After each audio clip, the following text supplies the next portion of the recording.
Salut les gars, salut les amis, j'espère que vous allez bien. On continue toujours nos vidéos autour de cette CAN de moins de 20 ans et nous sommes toujours dans les phases de poule. Il ne reste que 2 journées.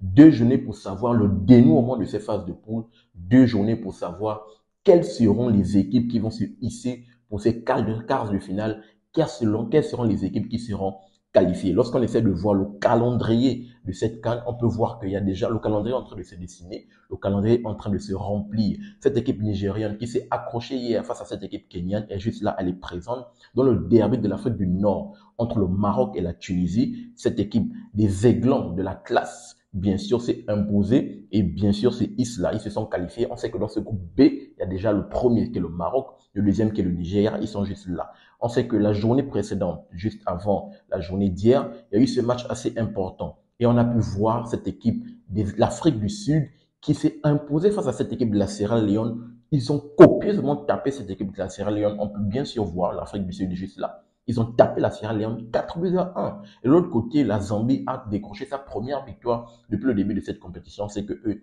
ils étaient en train d'enchaîner un peu de petits trucs. Ils étaient plutôt en train de faire des matchs nuls par-ci, par-là. On sait que la défense, ils sont très solides défensivement, cette équipe de Chipolo. Et ils rebattent les 4 dans ce groupe A. On va en parler dans cette vidéo. Je tiens toujours à le rappeler. Vous le savez bien sûr. C'est la chaîne Super Sep. On va pousser, on va mettre en avant le football africain autour des compétitions africaines de football. Donc, si toi, tu es amoureux du football africain, je t'invite à faire ces 3 choses. À t'abonner, partager massivement les vidéos et activer la cloche de notification pour ne manquer aucune de mes sorties. Sans plus tarder, on va rentrer dans c'est une vidéo résumée, en gros, une vidéo résumée de ces phases de poule. On va se projeter directement, on va essayer de voir. Je tiens déjà à rappeler, dans ma dernière vidéo récap, il manquait un joueur parce que la vidéo récap où je parlais des meilleurs buteurs, je faisais le classement des meilleurs buteurs, bien sûr. Il manquait un joueur également qui était à un but, j'ai oublié. Je pense que j'en discutais avec un frangin dans les commentaires. C'est un joueur qui joue du côté toujours de Léopardo, de la République démocratique du Congo. C'est Ernest Makonza. Ernest Makonza, lui également, qui a 2 buts avec les Léopardo. On sait que actuellement dans ces classements des buteurs, les Léopards dominent vraiment. Ils ont 2 joueurs qui sont représentés.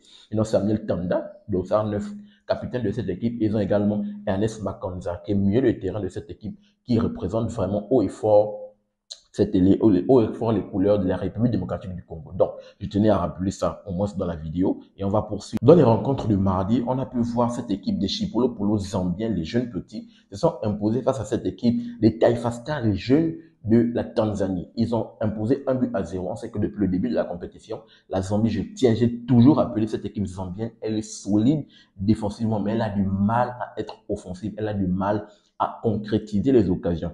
Et là, ils sont tombés face à cette équipe de la Tanzanie, petit poussin. Ils ont caissé pléthore de buts. Ils ont su profiter, au moins ils ne sont pas tombés dans le piège. Ils ont su profiter et gagner ce match. Ils rebattent complètement les cartes parce qu'on sait que dans ce groupe, c'est l'Égypte, pays hôte qui est en danger. L'Égypte est vraiment en danger. Ils ont leur dernier match qu'ils doivent jouer le vendredi, demain, face à cette équipe de la Tanzanie. Ils ont à cœur, bien sûr, de se gagner cette équipe de la Tanzanie. Et il faut le gagner avec la manière, avec un score pour bien sûr battre les cas dans ce groupe A. En tout cas, ce groupe est hyper intéressant. Ça va se jouer jusqu'à la dernière journée. On va voir ça tout de suite dans le classement. Ici également, il y a eu le choc entre la Sierra Leone et l'Afrique du Sud. Comme je l'ai rappelé, la Sierra Leone très fort. Bien sûr, qu'il y a Sierra Leone qui a battu cette équipe égyptienne 4-1. Ils ont fait copieusement bastonner face à cette équipe de l'Afrique du Sud sur le même score. Et dans ce match, on a pu voir encore un but de la part de Momo Camara, lui qui était à 3 buts, meilleur buteur de cette phase, de cette CAN de moins de 20 ans. Il augmente son compteur à 4 buts. Il montre qu'il porte cette équipe Sierra Leonaise sur le front de la tête. Donc ça, 10 capitaine de cette équipe.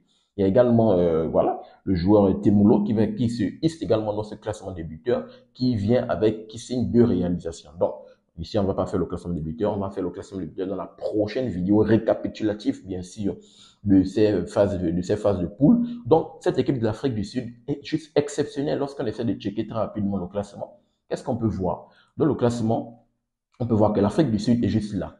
Juste derrière, la Sierra Leone, c'est déjà fini. Eux, ils ont joué tous leurs matchs. Ils vont juste patienter le reste des journées. Ils vont patienter la journée de jeudi et la journée de vendredi pour voir le dénouement de ce groupe. L'Afrique du Sud, avec cette victoire, recolle à la 2e place avec 6 points. La Zambie également, avec cette victoire, recolle à la 3e place avec 5 points. L'Égypte, attention. Mais l'Égypte, ce qui est bien avec l'Égypte, c'est qu'ils doivent jouer. La victoire de la Zambie permet à ce que l'Égypte vraiment revienne un peu, et surtout la défaite même de la Sierra Leone permet à ce que l'Égypte soit toujours dans la course, parce que si la Sierra Leone faisait même match nul face à cette équipe de l'Afrique du Sud, peut-être ça pourrait être en défaveur de cette équipe égyptienne. Mais ils sont juste là, ils ont le dernier match face à la Tanzanie. Comme je le dis, s'ils veulent prendre 7 points pour arriver jusqu'ici, il va falloir que cette équipe des pays hôtes égyptiennes tape copieusement cette équipe de la Tanzanie jusqu'à présent qui encaisse le but. La Tanzanie encaisse là, ils ont quoi? Aucun but marqué depuis le début de cette campagne. 3 buts encaissés, ils ont un goal average de -3. Il va falloir copieusement bastonner cette équipe de la Tanzanie et avec un score pour que le moins de quitte pour essayer de se hisser ici parce qu'on sait que en même temps, les confrontations directes vont jouer un rôle prépondérant, mais en même temps également, le goal average va jouer un rôle plus que prépondérant. Donc, ce groupe A va se jouer jusqu'à la dernière journée. Ce groupe A va se jouer jusqu'à la journée du vendredi. Et vrai, bien sûr, on va voir ce que ça va donner. De l'autre côté, on sait déjà que dans le groupe B, les carottes sont complètement cuites. On sait que dans la journée, on sait que cette équipe marocaine, dans le derby face à cette équipe des Aiglons du Carthage, ils se sont copieusement, ils ont tapé. C'est où? C'est ici, le Nigeria qui a fait 2-2 face à cette équipe du Kenya. Le Kenya ici, ils ont un seul joueur, c'est Ouma, le joueur qui également qui est dans le classement des buteurs. Il est fini avec 2 buts, vu que le Kenya est complètement éliminé. Donc, il n'y aura plus de joueur kenyan. Il va forcément garder son classement de buteur à 2 buts. Mais cette équipe nigérienne est juste là, elle est présente. Elle montre que dans cette campagne de CAN, depuis le début, historiquement, ils maintiennent leur étoile à 3. Ils ont pour objectif d'aller décrocher leur 4e étoile. Ils sont là présents. Et également le Mali et le Maroc.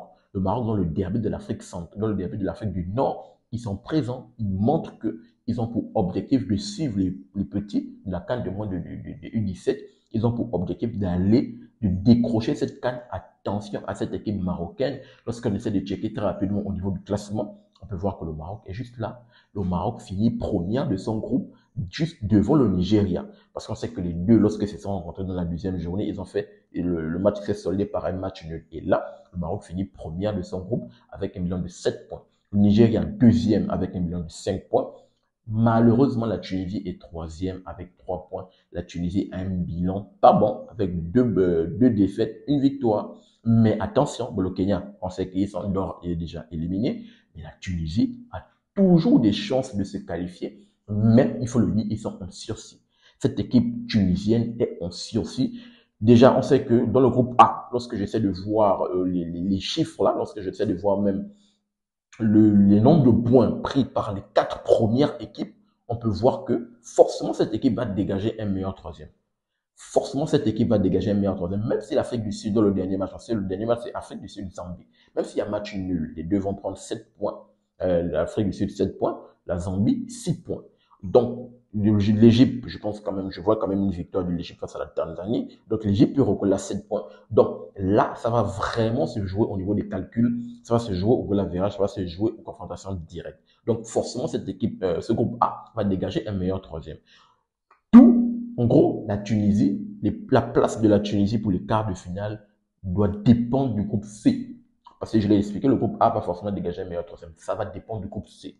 Dans le groupe C, on aura le choc. Le Sénégal qui est en sursis. Le Sénégal est obligé de s'imposer si elle veut se hisser pour ses quarts de finale. Parce qu'on sait déjà que si le Sénégal s'impose, c'est 4 points. Si la Centrafrique s'impose, c'est 4 points. Donc, elle fait mieux que cette équipe tunisienne qui sera forcément pas repêchée parmi les meilleurs troisièmes. Donc, si il y a défaite de la Centrafrique, défaite du Sénégal, la Tunisie a toutes ses chances, et même pas toutes ses chances, la Tunisie va se qualifier pour ses quarts de finale. Par contre, s'il y a victoire, que ce soit du Sénégal ou victoire de la Centrafrique, la Tunisie plie bagage et il rentre à Carthage. C'est fini. Ils vont rentrer à Tunis et c'est complètement fini pour cette équipe tunisienne. Donc, la Tunisie doit attendre, doit patienter aujourd'hui parce que c'est aujourd'hui qu'on connaîtra le dénouement de ce groupe C. C'est aujourd'hui, il est vraiment le moment de décider dans ce groupe C, dans ce groupe de la mort, où cette équipe du Congo peut éliminer cette équipe sénégalaise tenant du titre. Et cette équipe gagnante a toutes ses chances de finir première de son groupe. Si seulement c'est soit elle fait match nul, soit même elle s'impose face à cette équipe de la Centrafrique, mais tout dépendra également de la RDC si la RDC s'impose face à Sénégal. Donc, bien sûr, déjà, à l'issue dans cette vidéo résumée, lorsqu'on essaie de voir ces deux rencontres, le groupe B, on connaît déjà les deux équipes. Le groupe A, on va attendre jusqu'à la dernière journée. Le groupe C, c'est aujourd'hui que ce groupe va se jouer. Et bien sûr, la vidéo, je vous réserve une vidéo débrief par rapport à ce match, par rapport à ce groupe C qui est hyper palpitant, ce groupe C de la mort.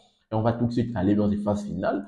Dans ces phases éliminatoires, on peut voir que l'autre calendrier est en train de bien sûr se dessiner. Ça se dessine. Le Nigeria est bien sûr présente. Le Maroc est bien sûr présent. Et la Sierra Leone déjà qualifiée. On ne connaît pas encore, comme je l'ai expliqué, on ne connaît pas encore son rang. Elle va soit finir première, deuxième ou troisième. Parce que, attention, dans sa défaite face à l'Afrique du Sud, elle peut finir même troisième. Attention à cette équipe Sierra Leonaise. Donc, on va voir l'Afrique du Sud. Je pense que pour moi, a toutes ses chances de se qualifier. Mais attention, si l'Afrique du Sud perd son dernier match face à la Zambie, elle peut être éliminée. Mais de ce que je vois, de ce que montre cette équipe des Bafana Bafana de l'Afrique du Sud, les jeunes petits, je pense qu'ils peuvent quand même faire quelque chose d'impressionnant. Ils ont impressionné dans le match face à cette équipe Sierra Leonaise, juste exceptionnel sur le front de l'attaque avec des buts juste sensationnels. Donc, voici ce qu'il fallait dire par rapport à ces phases finales. Qu'est-ce que vous pensez? Qui va se hisser dans ces quarts de finale? Quelles seront les équipes qualifiées? Quels sont vos tops et vos flops? Vous allez me donner tout ça dans les commentaires. Vous allez me dire le dénouement de ce groupe-là, lorsqu'on essaie de checker. Très rapidement, on va essayer de voir, lorsqu'on essaie de voir, le groupe A. Quelles sont vos équipes favorites qui vont se hisser dans ces quarts de finale? Pour moi, je pense que l'Afrique du Sud est bien partie dans cette dernière journée qui sera choc. Parce qu'on va essayer de voir rapidement la dernière journée.